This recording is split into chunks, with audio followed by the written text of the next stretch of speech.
নমস্কার বন্ধুরা, আজ আমি বানাবো আলু পেঁয়াজ কলি ভাজা।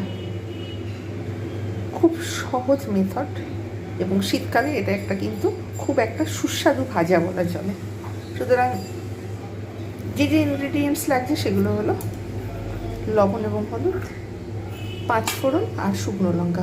শুকনো লঙ্কাটাকে আমি টুকরো টুকরো কেটে নিয়েছি যাতে না ফেটে যায়। আর এখানে পেঁয়াজ কলিটাকে আমি কিন্তু খুব ছোট্ট ছোট্ট করে কেটে নিয়েছি, আর একটু আলুর পরিমাণ বেশি দিয়েছি। আপনারা কিন্তু কম বেশি করে দিতে পারেন যদি পেঁয়াজ কলি মনে করেন বেশি দেবেন, কিন্তু পেঁয়াজ কলিটা কচি হওয়া চাই, পাকা হয়ে গেলে কিন্তু চলবে না।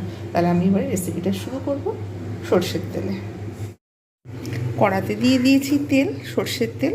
তেল গরম হয়ে গেছে, আমি এখানে শুকনো লঙ্কা আর 5 ফোড়নটা দিয়ে দিলাম।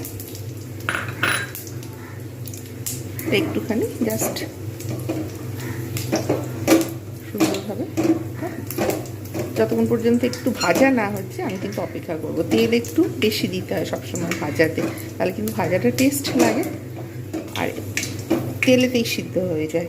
সুন্দর স্মেল আসছে। আমি এই মুহূর্তে আমি দিয়ে দেবো আলুগুলো।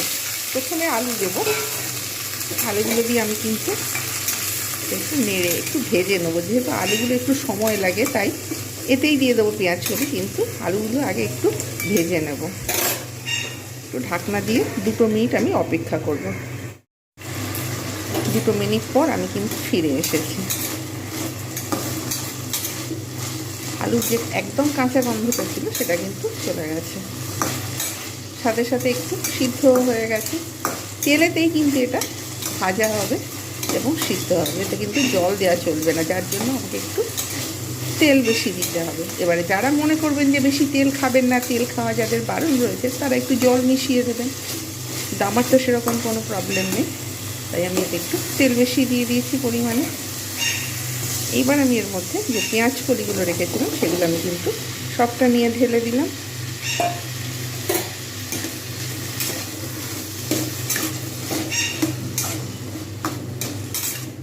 ভালো করে মিক্স করে দিয়েছি। এবার আমি এর মধ্যে দিয়ে দেবো পরিমাণ মতো যে লবণ আর হলুদটা রেখে দিয়েছিলাম সেটা আমি দিয়ে দেবো। দিয়ে ভালোভাবে নাড়িয়ে দেবো। এবারে কিন্তু এর থেকে পেঁয়াজ কলি থেকে আলু থেকে এবারে জল বেরোতে শুরু করবে।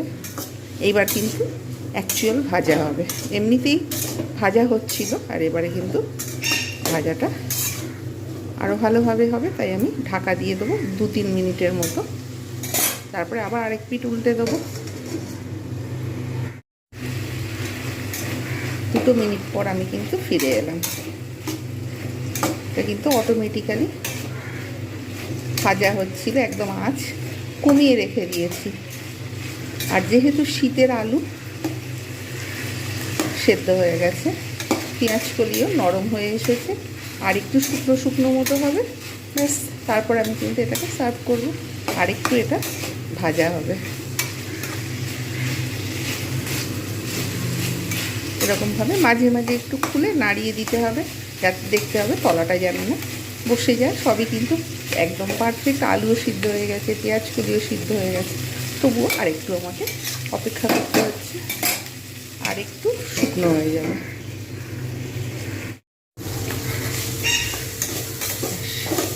আর ভাজবো না, এবারে কিন্তু তলায় বসে যাওয়ার সম্ভাবনা থাকবে, পুড়ে গেলে মোটেও ভালো লাগবে না সেটা। একদম পুরো শুকনো শুকনো হয়ে গেছে, কমপ্লিট। এবার আমি সার্ভ করব। আপনারা অবশ্যই এইভাবে বাড়িতে ট্রাই করবেন। তলা একটু বসে বসে যাচ্ছে, আর ভাজা যাবে না, একদম শুকনো হয়ে গেছে, সাথে সাথে সব পারফেক্ট সিদ্ধ হয়ে গেছে। এটা কিন্তু গরম ভাতে, প্রথম পাতে, ডালের সঙ্গে, যে কোনো কিছুর সঙ্গে কিন্তু ভাজা হিসাবে খুব ভালো হবে। রুটি, পরোটা, লুচি, ভাত, গরম ভাত আর ডাল, তার সঙ্গে পেঁয়াজ কলি আলু ভাজা, অনেক সুন্দর একটা সুস্বাদু বাঙালিদের খাবার। আর এটা শীতের সবজি, একমাত্র শীতেতেই পাওয়া যায়। সুতরাং আপনারা অবশ্যই এইভাবে ভাজুন আর ট্রাই করুন। ওভেন বন্ধ করে দিলাম, ফ্লেম। এবার সার্ভ করব। তৈরি হয়ে গেল আলু পেঁয়াজ কলি ভাজা, শীতের একটা অত্যন্ত দুর্দান্ত রেসিপি। এটা কিন্তু গরম ভাত, রুটি, পরোটা, লুচি সব কিছুর সঙ্গে কিন্তু এটা খুব ভালোভাবে যায়। আপনারা অবশ্যই বাড়িতে এইভাবে বানান। আরও গরম গরম এনজয় করুন। যারা যারা সাবস্ক্রাইব করেছেন অসংখ্য ধন্যবাদ, যারা যারা সাবস্ক্রাইব করেননি তারা সাবস্ক্রাইব করুন, লাইক করুন, শেয়ার করুন এবং কমেন্ট করুন ভিডিওটা ভালো লাগলে অবশ্যই। নেক্সট টাইম আমি আরও একটা নতুন রান্নার ভিডিও নিয়ে আসতে এই জন্য উৎসাহিত হব। আর যদি আপনারা কমেন্ট না করেন, কোনো কিছু না বলেন, তাহলে ভালো লাগে না। যারা যারা কমেন্ট করছেন অসংখ্য ধন্যবাদ, লাইক করছেন, দেখছেন অসংখ্য ধন্যবাদ। প্রত্যেকে ভালো থাকবেন, সুস্থ থাকবেন। আর এতক্ষণ আমার ভিডিওটা দেখার জন্য এবং স্কিপ করে না দেখার জন্য আমার তরফ থেকে আপনাদের জানাই অসংখ্য ধন্যবাদ। Bye bye and take care.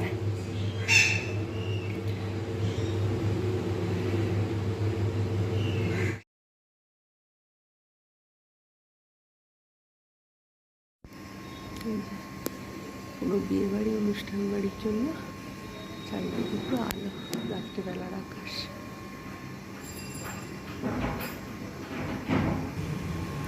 ওই দিকটা